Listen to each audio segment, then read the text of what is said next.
Welcome, ladies and gentlemen, to another episode of Fighting the Void. And today we are stepping away from our normal end of the world / Western civilization programming for Mhm. something a little bit lighter.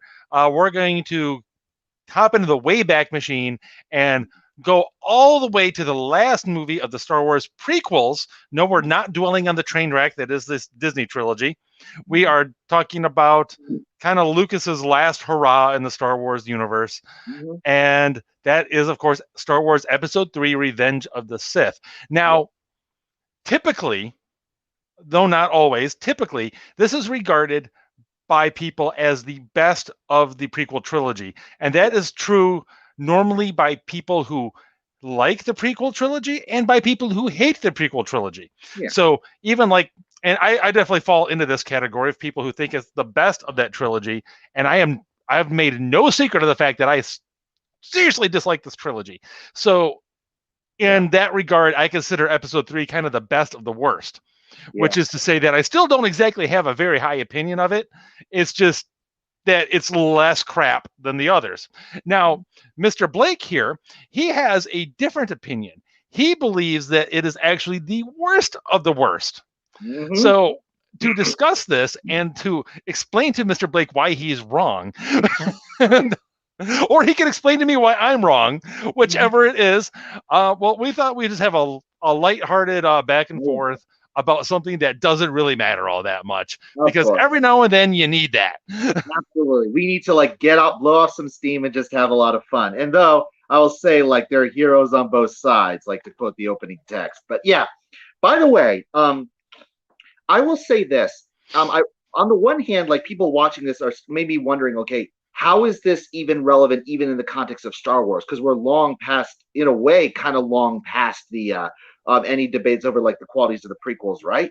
Hmm. But maybe not, because not too long ago, like I think it was like some point last month, George Lucas's ex-wife, who was the editor of the original trilogy, at least the original Star Wars film. And she was recently had this interview where she was talking about like the about like the movies ever since, the Star Wars movies ever since. Now, people's reaction to this article, this interview, it tends to be in one of two. They have to have one or two responses. Number one, like response number one is they focus on her vehement criticisms of the sequel trilogy. And Right. they go, see, she was like the great editor of the original movie. And she knows what she's talking about. She knows how to make a movie good. She was right. The other group are the ones that reacted to what she also said, where she completely trashed the prequel trilogy. And their response was, shut up. You have no idea what you're talking about. See, I didn't even hear about that part of it. Yeah, you have no business talking. Completely leaving aside the fact that she was the editor of the original Star Wars, and it is the general consensus. It is often said that the original Star Wars was saved in the editing room. Yeah, you've probably heard that said a lot, but especially if you see like Disney Plus has this in-depth documentary of the making of the original trilogy, and it goes into detail about how like after all that George Lucas had filmed in the original trilogy, they were like all looking at it as like, okay, how do we put this together? Because there was a lot of problems, but she was able to go through all that and sift through a lot of junk and put together everything that was good in a way that made it sing. So she does know what she's talking about, and she was criticizing both. So this is my point. You nowadays, amid all of the vehement hatred of the sequel trilogy, a lot of those people suddenly they have the attitude of using that as if it were evidence in and of itself that the prequel trilogy was excellent. Yeah, Now, it baffles me. yeah, yeah, because like I remember like this on May the 4th, because May the 4th be with you. Um, there were I saw on Twitter these attitudes of Now it says today is the day for you all to apologize to Lex Luthor. No, sorry, not Lex Luthor. What am I talking about? George Lucas to apologize to. I'm sorry, I but have that's no idea hilarious. why I said that. I don't think that was even Freudian slip because I have no idea how they're connected. But to George Lucas, you better apologize to George Lucas now. But and the art and now what they're pointing to is George Lucas said way back, like people were asking Lucas, why did you sell Lucasfilm to Disney? Why didn't you just oversee this sequel trilogy? Because like way back, he had been talking about 9 movies instead of 6. So why Right. did you stop Yeah. at 6? Oh, yeah, And that he goes said, back a long time. yeah.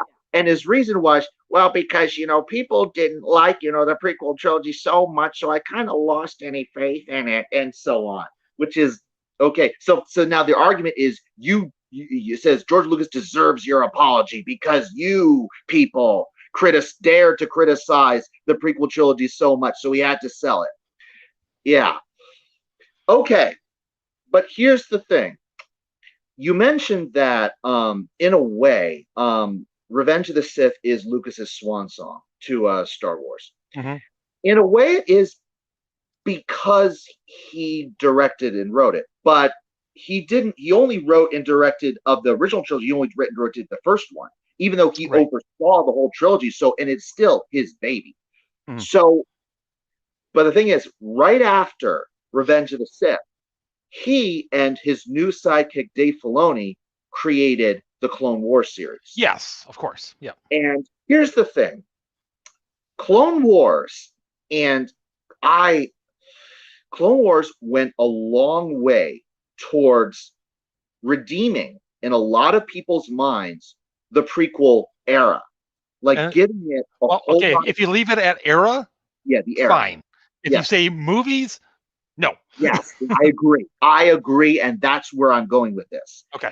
The thing is, a lot of and I can't help because of that, I cannot help but think that a lot of the people who are now treating the prequels as masterpieces cannot separate that. They have it grounded in their heads that, well, because what we remember now is the Clone Wars stuff and the new context that the Clone Wars series gave. They look at that and then they say they use that again as evidence that the prequel trilogy is better than we remember. No. Now, which it isn't, of course. But by the way, and here's the thing, we're going to get into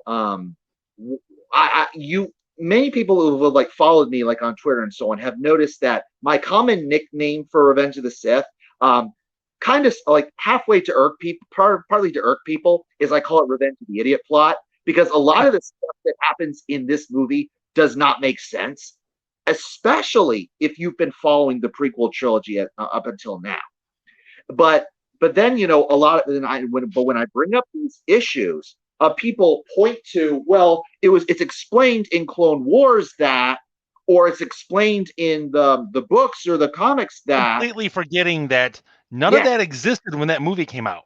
Yes. And even if it did, do you honestly think that the general audience who saw these movies have also seen all of this? No. These movies should, by all accounts, you should be able to see these movies without needing to know what happens in all the spinoffs. The spinoffs should be enhancements. They should not be there to clean up the mess. And yet, that's what happened with Clone Wars. It really did. Now, let's go right into, as you pointed out, most people have the attitude of, even those who do not like the prequels, period, they still believe that they still say that Revenge of the Sith is the least bad. And I happen to believe that it is the least good. It is the most good bad. But and I understand people's reasoning for it. But here's my reason. Because a lot of the people who defend the prequels will say, well, I grew up with the prequels, you didn't. But I did. I was 11. That's true. You're a few years younger than me. So yeah, I was 11 when Phantom Menace came out, and Anakin in that movie is 10. So I really did grow up with it. And then by the time when Attack of the Clones came out, Anakin is like a teen. I was a teen, and Revenge of the Sith came out. He was a young adult. I was a young adult. So I really did grow up with these movies. Right. And here's the thing: with that context, as a kid, I really enjoyed Phantom Menace as a kid's movie. And even now, looking back at it, a lot of the weirdness of Phantom Menace can be explained away with the idea of Lucas actually once said, well, these movies are kid movies. Why are you so critical of it? And Phantom Menace in particular really is. Because like a lot of, because you know, if you next time if y'all see Revenge of Phantom Menace, a lot of times the movie deviates from the important stuff that's going on, like where Obi-Wan and Jar Jar are going underwater, going to like through like the under water in the earth in their face and all that, or the pod racing, which like goes on for a while, or and so on. It goes on for a very, very long time. Very long time. Honestly, it was stuff like that Yes. that made me like hate that movie, kind of, or at least afraid that I was going to wind up hating it very quickly. Like that whole opening sequence is like, you know, about the time, and I remember this clearly because, of course, like everyone else that grew up with the original trilogy, I was just stoked for the, for episode 1. It was literally the second coming, and like, I was there in the theater with my girlfriend, and we were watching it, and it was when Obi-Wan and Qui-Gon, they jumped from that vent after escaping from the room where the Trade Federation tried to gas them. And it was right about then that I'm like, I'm not digging this. Yeah, something's wrong. Something feels off here. And then it just increased when they met Jar Jar, and when it's just one random thing happening after another. And it's like, what's the best way to get to the city? Oh, through the center of the planet.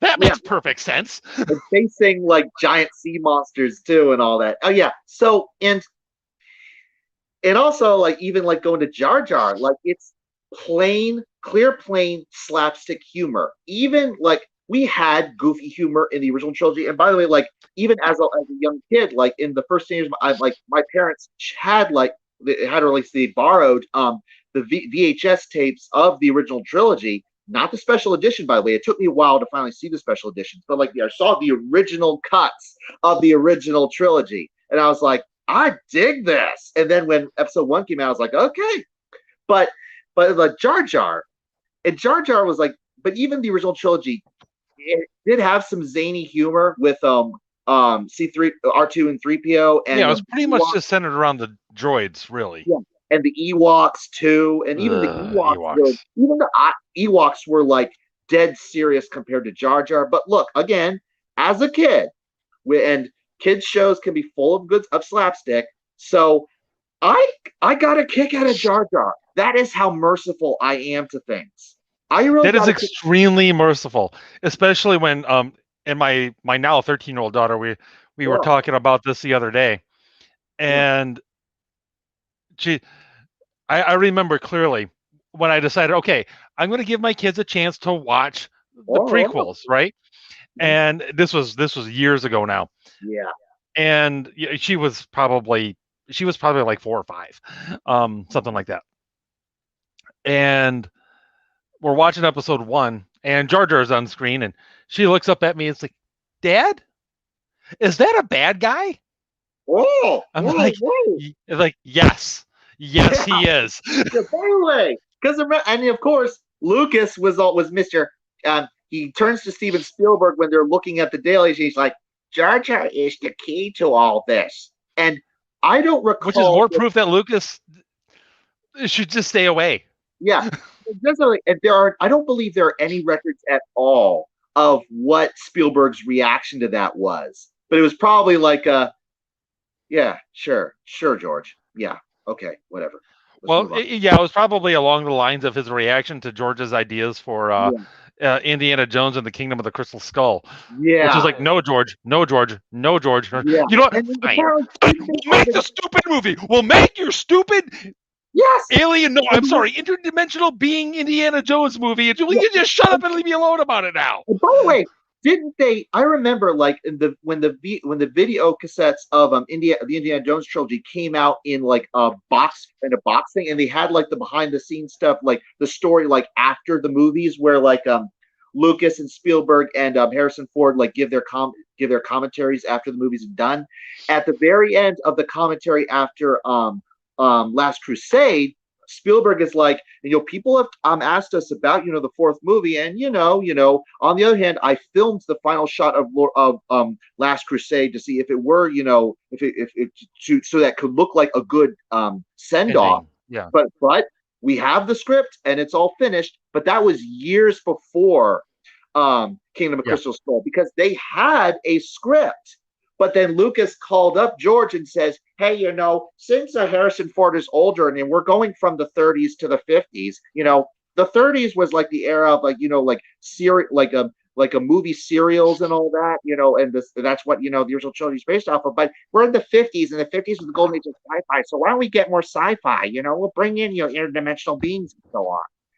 And that was his argument. And I remember when I read that argument, I was like, because at first I was like, why aliens? And then I read the explanation. It's like, oh, I could see that as long as it's good. And well, that's not what happened. No, yeah, it's but yes.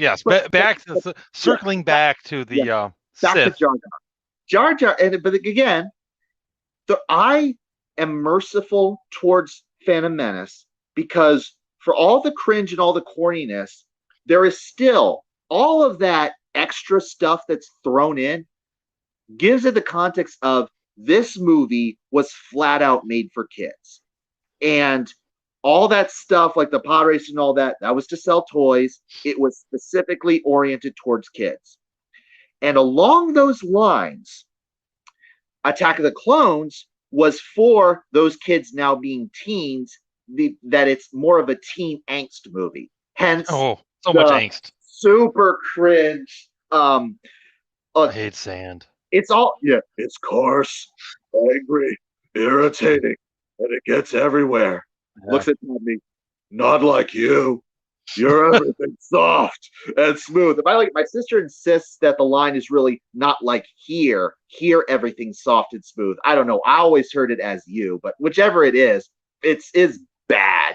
Like, forget. It's bad. It's bad regardless. But look, but even then, I still, as a young guy, like, I still got a kick out of it for two reasons. First, when you cut away from all the cringe with Anakin and Padme, all like the Obi-Wan stuff is pretty solid, I guess. It's pretty enjoyable, like the murder mystery and all that. It's pretty cool, and also the setup for the Clone Wars. I get that. And second, Natalie Portman's wardrobe. That made me a man right there. Okay. Yep, you were a teenager when that came out. Thereby hangs a tale. Yeah, that's a Shakespeare joke. Yeah, as you like it. Yeah. I see.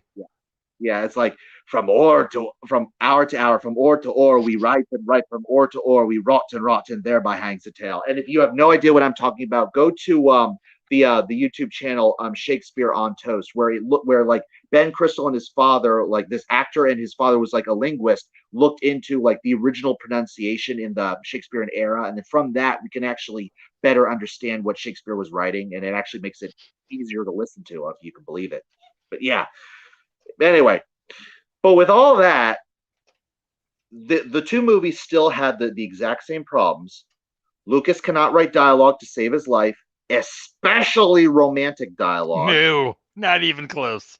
And also, he stinks at directing actors. Now, this all leads to, but wait a minute. George Lucas wrote and directed the original Star Wars, New Hope. How did that turn out so good? Well, A, the editing saved the movie, as often been said, and B, famously, Harrison Ford had the guts to walk up to George and says, "George, you can write this crap, but I can't say it."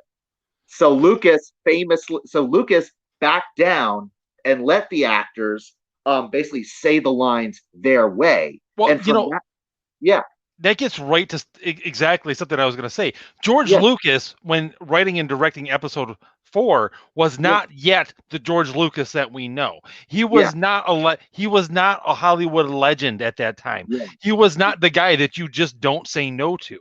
exactly. And it's like he backed off, let the actors say the lines their way, and from that point on, for Empire Strikes Back: Return of the Jedi, he hired Lawrence Kasdan to write the screenplays, and he's a master. Good move. He, Yep. he hired these two other directors, Irving Kershner, and I forget who was the Richard other one. McCallum, I believe. Yeah, Richard McCallum, to do Empire and Return. Now, of course, the question was, well, why didn't he hire Lawrence Kasdan to write the prequels? Well, people have said, well, it's because either like that Kasdan, Lawrence Kasdan, he was either too busy or he was not as interested in doing the prequels because he really loved writing for Harrison Ford and for like Han and Leia. And like there being no real equivalent to Han and Leia with the prequels, he wasn't really as interested. But even then, how did Lucas find Lawrence Kasdan? If he found Lawrence Kasdan, he could have found someone else to do it. And by the way, how long was it? When did Return of the Jedi come out? I want to say it was 85. Okay. Within, maybe a year or two earlier, but I think 85 is right. How long after that did it take to make Phantom Menace? He could have found another screenwriter in that time. You would think that was the case, but yeah. But by that time, like you said, he'd become a Hollywood legend, and he got it into his head that only I can carry out my vision the way I intended. Yep. I mean, he had many, many years of people adoring the original trilogy and him as a result of it.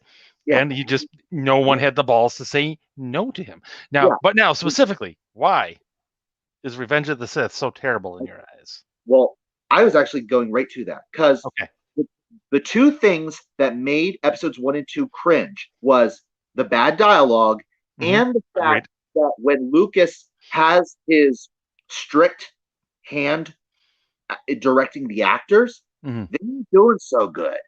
Because remember, in the original movie, he backed off and let and trusted these actors to do it their way. Yeah. But with the prequels, he told them to say the lines in specific ways, to act in specific ways. And of course, the fact that they were all doing all their stuff in green screen did not help any.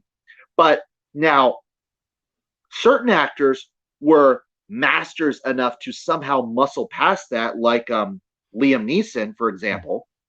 But even Samuel L. Jackson came off as kind of cringe sometimes. And even Ewan McGregor, and even Natalie Portman. But this all leads to Revenge of the Sith. Now, remember, I said Phantom Menace came across to me as a kid's movie and Attack of the Clones as a teen movie.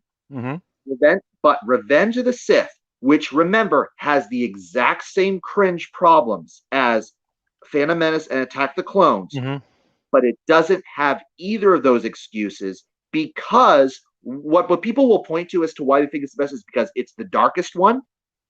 But more specifically, because it is the most grown-up one, or at least the one that is trying the most to be grown up, as opposed to a kid's movie or a teen movie. Okay. But when you're doing that, you have less of an excuse for the cringe than you did before. Okay, I see what you're saying. Yeah, that's the problem. So I remember when I first saw Revenge of the Sith, my dad and I saw it, and I was like, and I remember sitting there telling myself that I liked it. I just says, no, I like this movie. I like this movie. I swear I like this movie. I swear I like this movie. And the morning after, I was talking about it like with somebody and all that, and we're like, this movie sucked.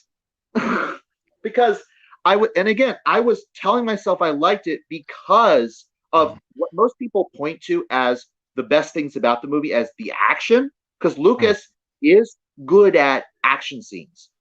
And he is good in all three movies at world building, how the worlds that we're going to look and feel. Agreed. But there's still the bad dialogue and the bad acting and the cheesy acting. Now, the golden example of his tight-fisted grip over the actors is some years later.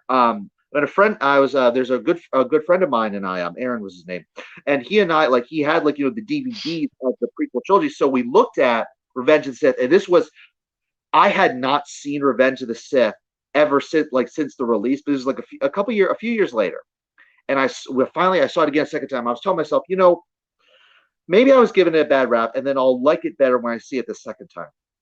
And then we're seeing it the second time, and we're like, it's still bad. It's even worse. Yeah, it's even worse. Because, but he had the DVDs, so I looked at the behind the scenes. And there was a moment, behind the scenes. You remember the line, there's a line in Revenge of the Sith. Something's wrong. I'm not the Jedi I should be.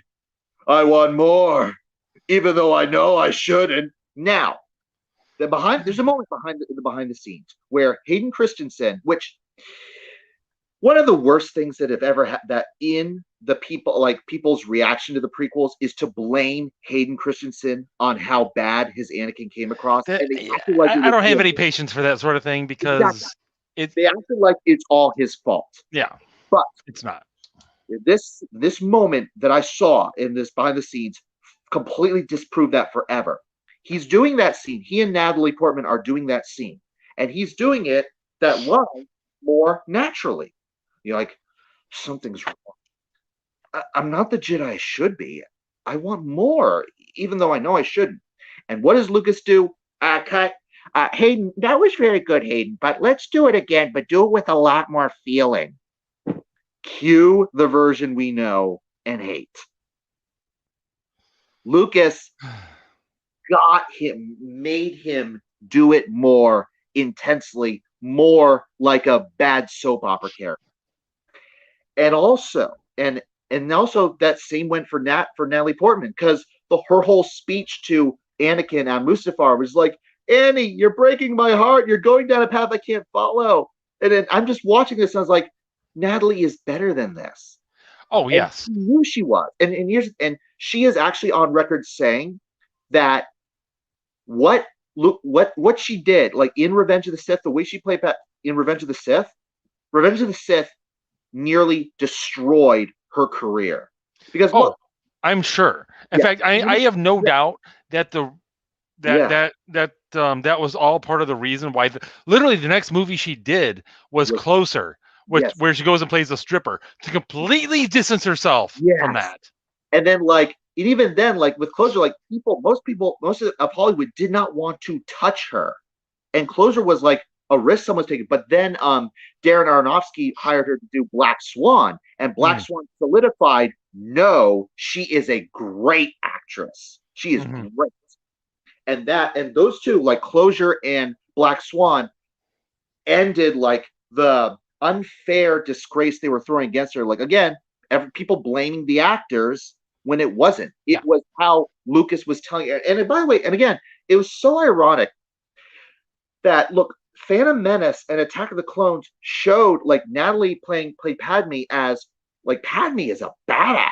She's cool in those two movies. But in Revenge of the Sith, she's just hemming and hawing and teary-eyed and so on, being again a melodramatic, a bad soap opera character.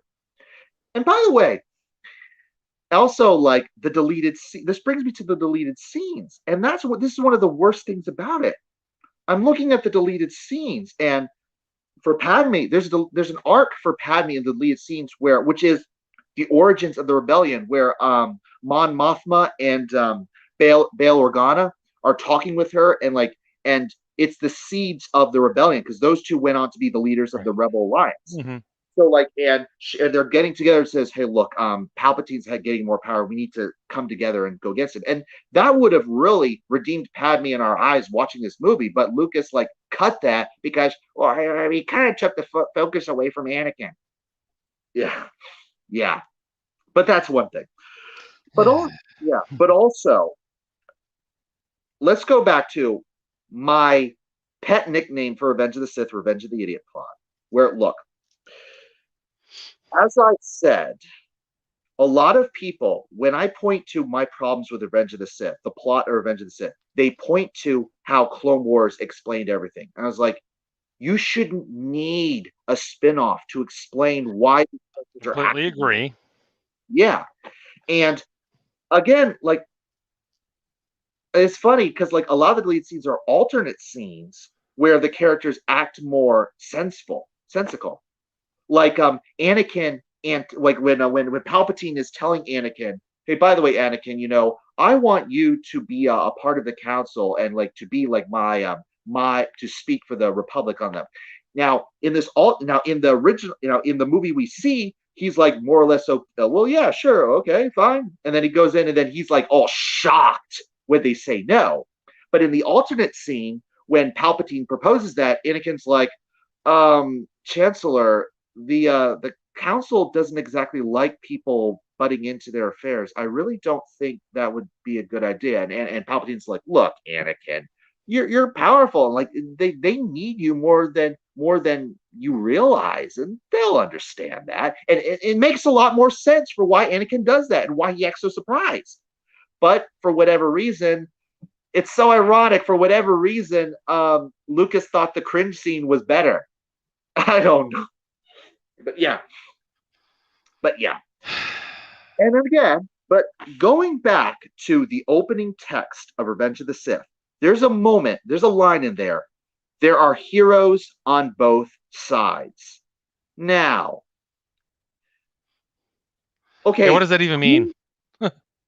Who are the heroes on the Separatist front?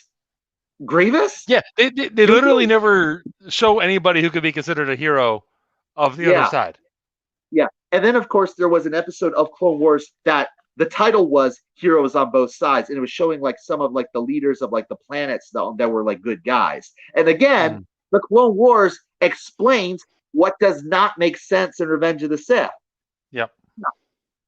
But yeah, but again, like again with the cringe, like the opening sequence with like the opening battle sequence, again, he's great at battles, but then there's all like the goofy, like crazy humor that is not really that funny. Like the battle droids like being like these dumb farts and yeah, Roger. And so on. It's so and I'm watching this last night and to remind me, and I'm like, how are these guys a threat? Seriously. How is this suspense? There's no suspense in this. And then Grievous shows up. Yeah. There's that. But yeah. It's like Roger for no reason. It's just a dumb laugh. Yeah. But my eyes, when there's like oil in the eyes. But yeah. But then we go to the plot stuff. Like okay. So the whole thing with Dooku. Why exactly does Dooku stay silent when Palpatine says kill him? Because that is the opportunity. Because like it beats me. Dooku is caught completely off guard. The look on his eyes, he's caught completely off guard. And he could have said, like, no, Anakin, listen to me. I can tell you I can surrender. I can tell you information. I can tell you who Sidious is. Or something like that. But he keeps himself completely silent. And of course, Palpatine goes, do it. I could just go with, he was completely caught off guard and just shocked to speechlessness for a moment. I'm fine. But that still, I was fine with. What actually was really bad about that was like, right after Anakin chops his head off, he's like, I shouldn't have done that. Yeah. It's not the Jedi way. Yeah, so why did you What? do it? What is And this then, crap? and Palpatine's response just underlines how stupid it is. He says, "Well, it's understandable. He cut off your arm, and you deserve revenge." And it's like he literally just cut off both of Dooku's hands. He got his revenge right there. What are you talking about? And then semantics. Yeah, yeah, and then Palpatine is like, "Leave Obi-Wan behind," which again, if you ever saw there's this YouTube channel on how it should have ended, this animated kind of thing, how it should have ended. Yeah. Oh yeah. The episode on Revenge of the Sith, the moment where he's like, "You're the Sith Lord." Well, it's about time. I've only been dropping hints for 2.5 movies. I am a slow learner. Yeah, he's been. Yeah, and I can understand. Yeah, it even in Attack of the Clones, there's a moment where Yoda just looks at him. It's like, huh? So again, he is so obvious in this movie.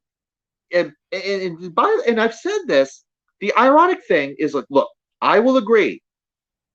Of the sequel trilogy, the worst of the sequel trilogy is Last Jedi, hands down, bar none. It is the one that completely derailed all the potential that people appreciated with Force Awakens, and that was completely derailed by. But there was this one moment in Last Jedi when Luke is explaining to Rey the problems with the Jedi of the past, and says, "Look, at the height of their power, Darth Sidious showed up completely under their noses and took over." And I went, "Yes, this underlines how the Jedi in Revenge of the Sith are idiots." And let's be honest, the only reason Palpatine wins is because they all act stupid. And people say, "Well, but Eric, in Clone Wars, there's all this setup for why the Jedi acting like this." You shouldn't have to see Clone Wars to understand the movie. Again, as far as that goes, agreed. Now, yeah, the things that make me think it's the best, of the prequel trilogy. Yes. One, that opening battle scene is pretty cool, and until you get to that moment right after he cuts off Dooku's head, where Anakin's like, "I shouldn't have done that," he's not insufferable. Yes. He actually is. It's like, oh, you're not a whining little punk. You are actually a character I can see myself rooting for. Yes. That's good. Yeah, and now that doesn't last long, I grant you. Yeah. But I'll build on that. There were a couple moments in that opening sequence. There are a couple moments where the dialogue is actually between Anakin and Obi-Wan is actually pretty solid. Where it's like, yes, I sense Count. It's like Anakin says, "I sense Count Dooku. Oh, I sense a trap. Well, what's your next move? Spring the trap." And it's a good exchange, I guess. And then later on, when the ship is landing and all that, well, well, can you fly this thing? Well, under the circumstances, I'll say the ability to pilot this thing is irrelevant. That's a good line. I appreciate that. I'll give you credit for that, Lucas. That was a good line. I mean, there's a few things in there, and overall, I think do think most of the lightsaber battles are pretty darn good in it. Yeah, the action is very solid in all the prequels. The action is very solid. Yeah, I'll say that. Although I hate the final fight between Anakin and Obi-Wan. It just goes on way too damn long. Yeah. And especially building on that, just because in the meantime, the battle between Yoda and Palpatine. Well, it also goes on for a while, and B, it ends up completely without any purpose because basically it ends in a draw, and they both fall down and they both go their separate ways. Mm-hmm. It's like, well, what was the point? Why is Yoda calling a draw? Yeah, but good. I don't know. And there's also the fact that Obi-Wan actually gets a moment to shine in this movie. When he goes on his own to take on Grievous. Yeah. And you see him, he's got a bit of a cavalier attitude. He drops down, he's like, "Hello there." And is ready to just totally throw down with this droid that has taken down many Jedi before. And I was like, okay, this is, and he does it. And he does it well. Yeah. And it's like, okay, because the previous two movies, Anakin had been made to look great, often at Obi-Wan, well, really in Clone Wars, to be honest. But Anakin had been made to look great, often at Obi-Wan's expense. Yeah. And even actually in the fight with Dooku at the beginning of Revenge of the Sith, again, Obi-Wan gets knocked out. Yeah. And it's The like, war for I'm like, that. how is, you know, for most of the prequel trilogy, I'm like, why? How is it that Obi-Wan winds up beating Anakin? He's Yeah. clearly not as good. But Yeah. by and again, somebody could point to the Clone Wars and be like, okay, no, he's obviously much more badass. But again, that didn't exist at the time. Yeah. But it gives him a moment to shine. He's Yeah. not in anyone's shadow. He's not reacting in anger like he was when he took out Darth Maul Mhm. at the end of Phantom Menace. By the way, So, Darth Maul at the high ground. right. Oh, I hate that line so much. Yeah. Yeah. But point being, Obi-Wan got his moment to shine, and I really appreciate it for that. That goes a long way to elevating the movie in my eyes. Yeah. Also, and this is the big one. Yeah. The big one is I love actually the way that Palpatine corrupts Anakin, the way he goes after him. And the way he goes after him is so diabolically simple. He takes two good things and pits them against each other. He makes it seem like you will have to choose between the Jedi or Padme. Yeah. So take your two desires that are good in and of themselves and make them fight. And this is exactly how evil works in the real world. Yeah. And It will take two good things and make you think you have to choose between them. Yeah. And I will say, this is one of those instances where I appreciate the point of it and I appreciate the potential of that premise. The issue was just the good guys all acted like idiots in response. I don't disagree. As far as that goes. Yeah, Anakin would not have solidified in his mind that I have to make a choice if the Jedi Council in general and Mace Windu in particular didn't act like morons. And he himself was a bit of an idiot where it's like, do you know the tragedy of Darth Plagueis the Wise? No, it's not something the Jedi would have told you. And the obvious question is, well, then how do you know it, Chancellor? But I will say this. I remember skimming through because the novelization came out before the opening of the movie. And I was skimming through the book, and the book, again, this is an instance of the book explaining things that are not explained in the movie. Because in the book, Anakin does ask him, well, then how do you know? And he's like, I've done my research, Anakin. In order to understand your enemy, you must know them, and so on. It's like, okay, understandable. But that explanation is not in the movie. But again, it does not, it doesn't occur to Anakin to wonder, okay, how does he know all this dark side stuff? Until later on, where it's like, you're the Sith Lord. But yeah, but again, I appreciate Palpatine's plan, but the plan only comes easy to him because the heroes act like idiots, and that is the danger. In order to make the villain a genius, you have to make the heroes idiots? Why? You shouldn't have to. As far as that goes, I mean, I agree. Yeah. Let's see. Again, this gets into things where we're ultimately not going to wind up being that far apart on this because at the end of the day, I don't think Revenge of the Sith is a good movie. I just think it's the best of a series of bad movies. Yeah. And again, it's because of those reasons that I said. I thought the execution of Palpatine's corruption of Anakin was done well. Yeah. And just as far as their own interactions go, leave the Jedi Council out of it because the whole thing has been set. The whole thing was set up that the Jedi Council had long since, at least to an extent, lost its way and so on and so forth. I mean, they couldn't even sniff out the Sith Lord who was their boss.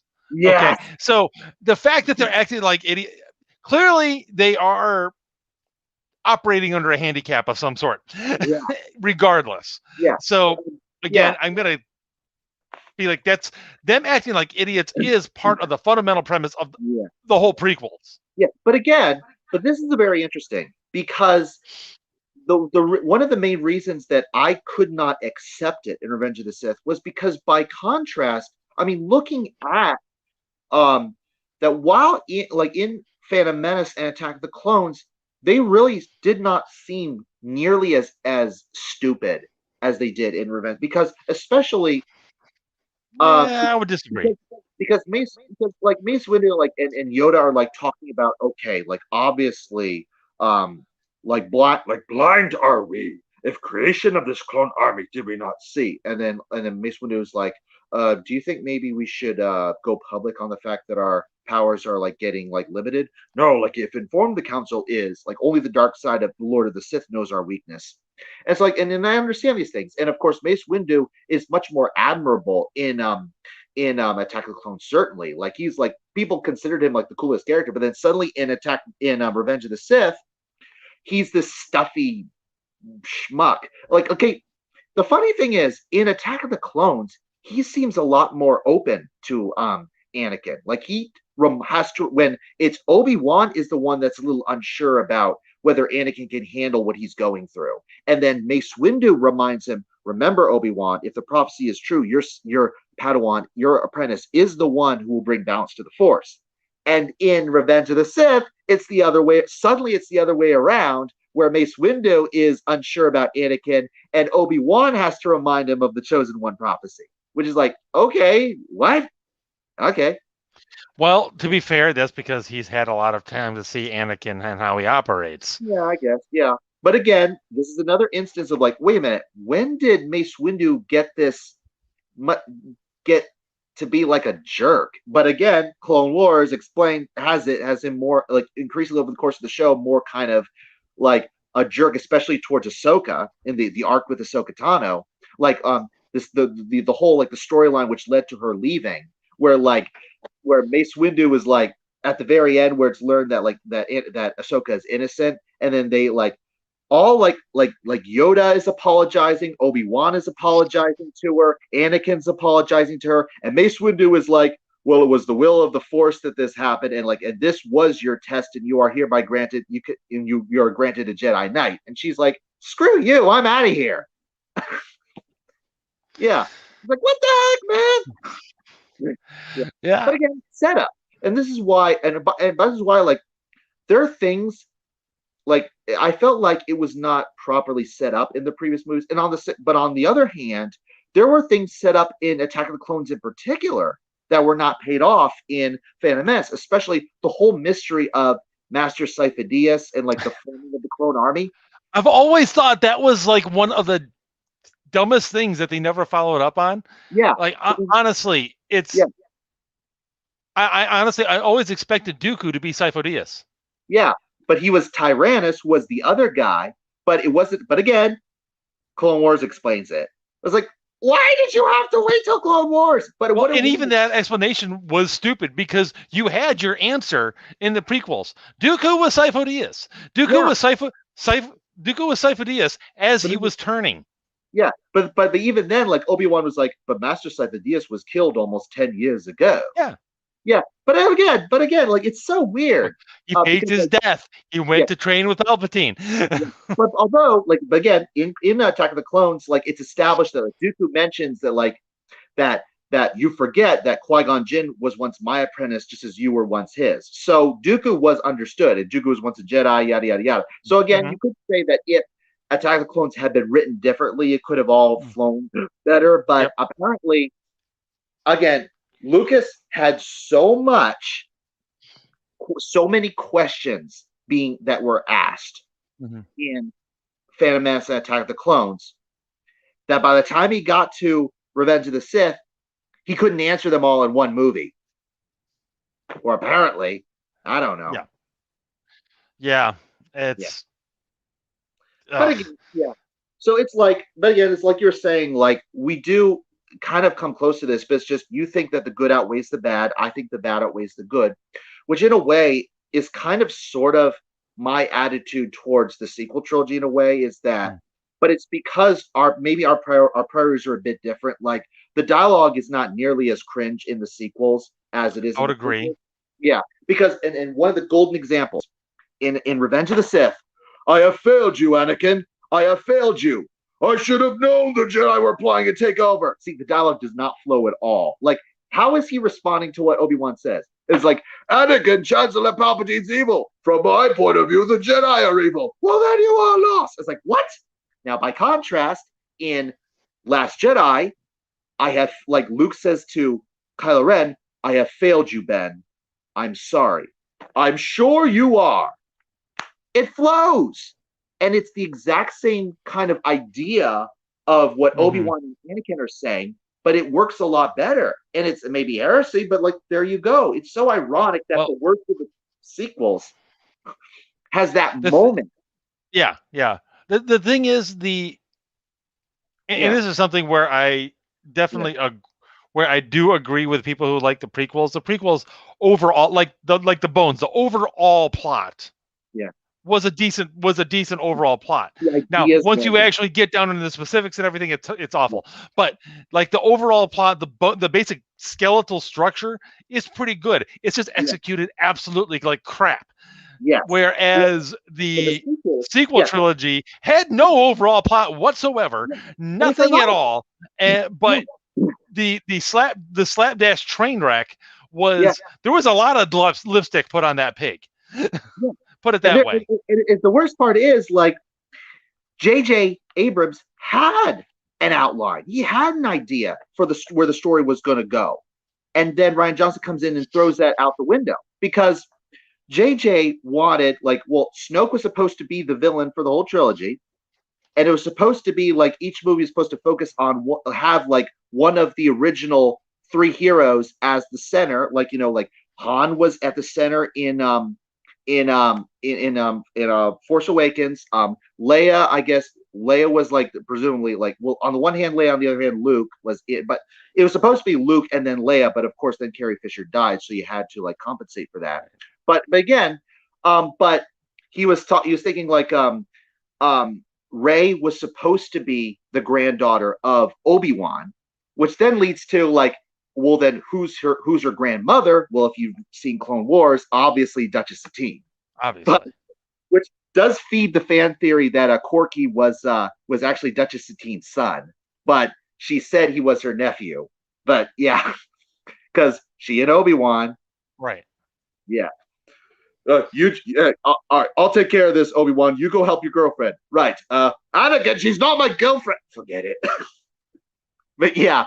But again, he had these ideas, but then it was thrown away. And then in order to clean up the mess, he did Rise of Skywalker, which was like, and people have said like it's like two movies crammed into one because he had to clean up all that. But again, it is one of those, I get all the issues that people have with the sequel trilogy, but it is one of those things where like I do still appreciate the attempts. And by the way, and I kind of in a way understand people's like Mary Sue argument for Rey, but the problem is, go all the way back to Phantom Menace, little Annie was a bit of a Gary Sue, wasn't he? Yes, he was, and it is actually one of the problems with the prequel trilogy, especially, frankly, Phantom Menace, where I described him as Forrest Gump with the Force.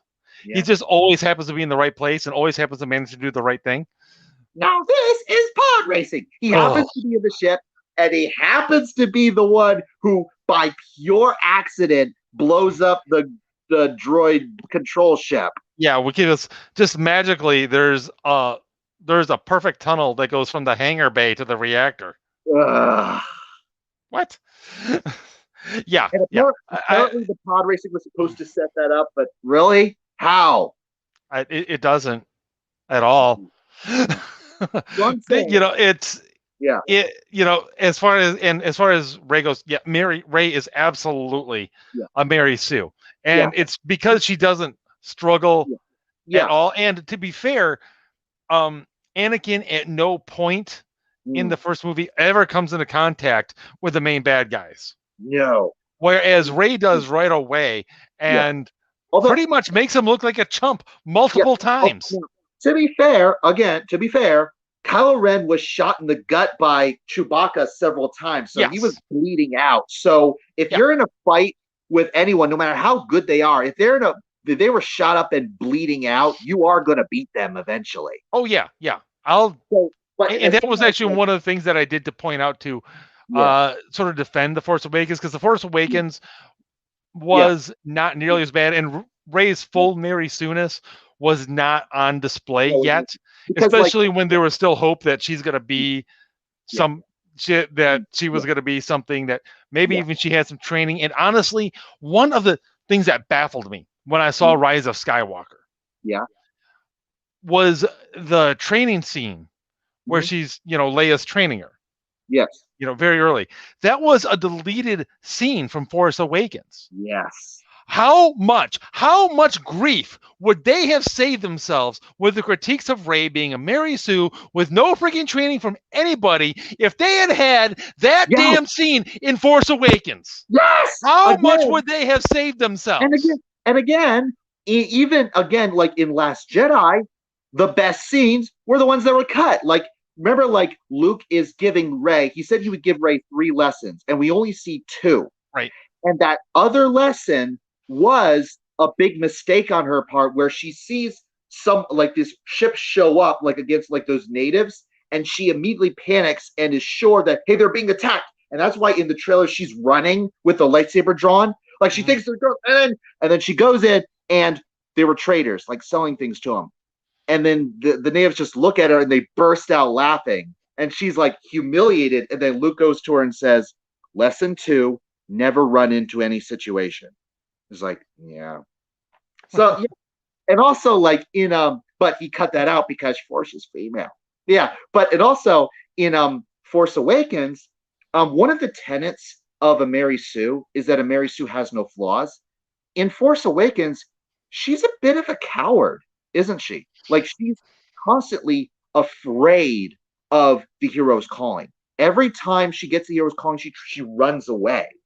But and that she's afraid of it. But in Last Jedi, I she don't know if I. tells Luke, she tells Luke that she's afraid, but she never acts like she's afraid. Like she says she's afraid of her power, but then Luke tells her that there's cave as the dark side, and she goes right into it. Like she's not afraid at all. And then she's Yeah. like not afraid at all at confronting Kylo Ren. So again, yeah, there's that setup that she's a bit of a nervous wreck, but you don't that doesn't follow through. That's the problem. Now, see, the only real flaw she has in The Force Awakens is that she can't shoot. Yeah. And like yeah. But I will say, yeah, yeah. But then like yeah, yeah. For She whatever reason, that's the yeah, one thing she can't do. has that flaw, yeah. But again, yeah. And I will say, like, one of the big disappointments, of course, is that everyone was so sure that the fact that she had that staff, everyone was so sure that that was set for her having a double bladed lightsaber, Right. and she doesn't. But oh boy, I don't know. What can you do? But as far as Revenge of Yeah, the Sith goes, like I yeah, said, I I while don't I know. don't think it's good, I Yeah, do. Again, it does have those couple of redeeming qualities that, to yeah, my mind, that the other ones they don't have a yeah, corresponding redeeming quality. yeah. So that's why I regard it as Yeah. the best of the crappy prequel trilogy. Yeah, I mean, I And understand. Again, I understand where people are coming from with it, but it's just a sense of my priorities are a bit different in and those. that's fair, Yeah, especially when you point out that it sounds like your primary reason for thinking it the worst is because the others, what they were trying to be, gave them an excuse to yeah, suck. yeah, Whereas, as you said, it's Revenge of the Sith is obviously trying to be more of an adult movie, but yeah, yet still has a lot of the same crap going on that the yeah. previous two movies did, and so it falls short. It falls farther short of its goal. Yes, exactly. And like, and before we go, like, even like Yoda does not escape from the whole idiot plot stuff. Like he is, of course, he and Obi-Wan turn out to be the smartest ones, and coincidentally, they're the ones who survive Order 66. But Yoda's stupid move, where like, look, where when Anakin goes to him and says, I've been having these dreams of people that I know that I'm close to dying. How do I handle it? And Yoda's response is, loved ones die, get over it. Basically. Like, what? although like the now the only but the reason like this is one instance of where the dialogue needed to be changed a little bit because you can see the potential reason for like why Yoda cannot give him a good answer is because Anakin's not really clear who it is, and then the theory is that Yoda thinks that he's talking about envisioning Obi-Wan dying. So if you look at it in that context, maybe, but even then, like let go, like loved ones die, like mourn them, do not miss them, do not let go. Like no, no, Well, this gets into the whole way that the yeah, Jedi philosophy, at least, is portrayed in the mhm, prequels. And as far as that goes, yeah, that's consistent. It might be stupid, but it's consistent. kind of. And, Yeah. All I can and say is that in 1 and 2, I never really got the idea that the Jedi Code was really being criticized, except in the idea of you can't fall in love. Like that was well, like the only that, thing. Like Revenge of and the I Sith. also think that I think since the prequels, too much has been made Yeah, of, well, the Jedi really weren't all that great. And it's like, yeah, okay, they were getting a couple of things wrong, but yeah, they were still the good guys, people. yeah, and Like there's this weird desire to make the good guys into the bad guys, yeah, yeah, and like, it's just like, no, yeah. no, no, no. And They might how? have been off, but Yeah, they were still they were still the good guys. yeah, It's like they're supposed to be a peaceful order and everything, and not be doing like yeah, wars and such. They were defending the Republic. yeah. Which is why, by the way, um, this is why I love Clone Wars so much, especially like I don't know. I think when we were talking, you said you didn't really have Disney Plus. You don't have Disney, but did you like ever manage to see the final season that's only on Disney Plus? Yeah, Oh yeah, because like looking at all of Clone Wars as a whole, it is like A, it redeems the prequel era. B, it really clears up a lot of the mess of what the prequels were leaving behind, like the mystery of Sith DS, like what Order 66 is. I mean, I get it. In Attack of the Clones, the Prime Minister of Kamino tells Obi-Wan that the clones are totally obedient to every order without question. But then, look, and then in Revenge of the Sith, there's Commander Cody that is flat out shown to be Obi-Wan's buddy. And then when Palpatine goes, execute Order 66, and then Cody seems perfectly okay with that. Yeah, shoot him down. Because like I remember watching that, I was like, okay, one line could have saved that moment where Cody like has his rifle pointed at him and goes, "Forgive me, my friend." But it didn't. But then Clone Wars explained what Order 66 was with the inhibitor chip controlling their minds, I always basically. figured it was something like that. I always figured it was something Yeah, that was programmed into them. yeah, I could say that. But again, it was like still kind of weird that just completely out of the blue would do that. But again, it was a question. It was like we should not have these kinds of questions with the movies, but the questions are answered in the series. I was like, you shouldn't need the series to yeah. But anyway, yeah. Clone Wars I love, but it has the right balance of it's critical of where the Jedi are going, but at the same time the Jedi are the good guys, and especially like that's like the value of the character of Ahsoka Tano. Because I remember and it's often been said that when Ahsoka first shows up at the very beginning of the show and in that movie that leads into the show, and fans hated her because some kid, and also they were like She was this, annoying in that. yeah, she would start off annoying, and there's like, but this makes no sense. I mean, Anakin has an apprentice. A, there's no apprentice of his in Revenge of the Sith, and B, when he goes around and kills all the kids, okay, or does he just? Well, where is she? But then her whole arc in Clone Wars, it does explain that beautifully, and it also her arc goes a long way towards like the Jedi are the heroes, but there's a lot to criticize them about. And then when she goes her way, because of how close she and Anakin were, her leaving is shown to be one of the things that kind of cast doubt in Anakin's mind as to whether or not he could really trust them. And yeah, and the final season, like those final 4 episodes, just which are set during Revenge of the Sith, I was like, completely blown away. It's just, oh my gosh. If only Dave Filoni had been around when Lucas was doing the prequels. Yeah. Yeah, if only they had consulted him on the sequel trilogy. Yeah. And again, like Lucas, and it really looks like the reason he's sold off Lucasfilm, and he said it was because people were so critical of the prequel trilogy. Okay, dude, Deal, you George. get it? Didn't you get that? You found the solution in the original trilogy to find other directors to do your vision and have a good screenwriter, and you have Dave Filoni now hired, written by, story by George Lucas, written by Dave Filoni, directed by, well, maybe JJ or Jon Favreau, The Mandalorian. Just for example, there's this guy. He's Jon Favreau. He's this up and coming director. Maybe you look into him. Yeah, exactly.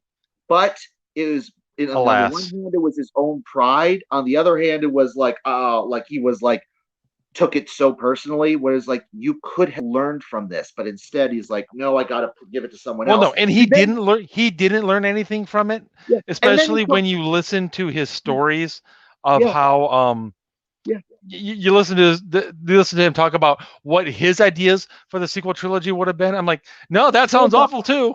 yeah, about like just looking into the metachlorians as like under like basically being Ant-Man in the metachlorian world, basically. Like that just no. Like Yeah, any of his, and honestly, anytime Star Wars dips into like really getting into what the true nature of the Force is and where it comes from and all that, yeah, they lose me. yeah. Because it either is something stupid like midichlorians, or they get really, really new agey. Yeah, spiritual, like the wills, like those spiritual, like these ladies, like talking to Yoda. Like I found it interesting, but still, like interesting, yeah, maybe. But I'm just like, no. But again, it's like, yeah, but he was like, yeah, he took it way too far, and it's also like, yeah, but and then he now has the gall to complain about what Disney is doing with it. I was like, dude, you could have kept it, had Dave Filoni write it, and have Jon Favreau, whoever, direct it. But no, you're like, no one can do my vision but me. In other words, you are doing you had the exact same flaws as the Jedi in the prequel era, right? Accepting themselves too much. Yep, that's a good point. That's actually a really good point. Ironic. Just a little bit, and actually, that's such a good point. I think it's a good point to end on. Yeah. So, thank you everybody who tuned in, everybody who comes in later on to watch it on replay. This has been a lighter episode of Fighting the Void. Don't worry, we will be getting back to your regularly scheduled Gloom and Doom probably next week. But like I said, we've got to do these lighter things from time to time. Hey, but maybe we could do Star Trek another time. I don't know. I'd have to go back and do some serious rewatching because it's been forever since I watched any Star Trek, for the simple reason that I don't like it that much. Okay. Well, Deep Space Nine. Wow, talk about going back, man. I swear by Deep Space Nine. And then honestly, Clone Wars, which is my favorite, perhaps one of my favorite things about Star Wars as a whole.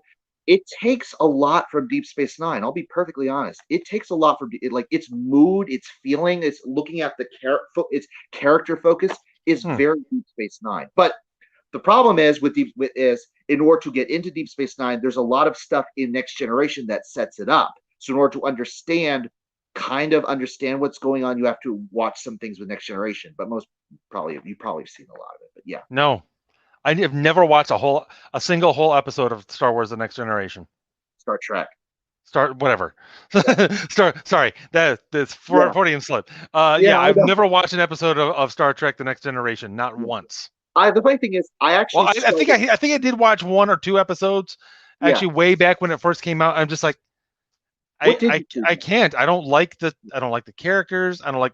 I just don't like anything about this. It just feels like a cheap knockoff of the original. the funny thing is, like, yeah, because that is actually the perfect description of season one of Next Generation. And the funny thing is, when I was a kid, again, growing up, I was like, the first thing I saw of Star Trek was the first season of Next Generation. We had it in VHS. And then like I was like, oh, okay, it's okay, it's okay. Then I saw like all of the classic movies and Mhm. then the Next Generation movies, and then I started seeing more and more of Next Generation. And then when I finally saw all of Next Generation, then then I watched Deep Space Nine, then Voyager. Around that time, I saw the original series, then Deep Space Nine, Voyager, Enterprise, and it's like all I have not seen an episode of Discovery or After, and I Yep. don't really intend to. Most fans and most Star Trek fans like kind of like look at Discovery and go, nope, nope. Right. It's Star Trek sequel trilogy. Yeah. And Picard, now the Picard series, maybe, but it is flat out set in the original universe, but Mhm. still.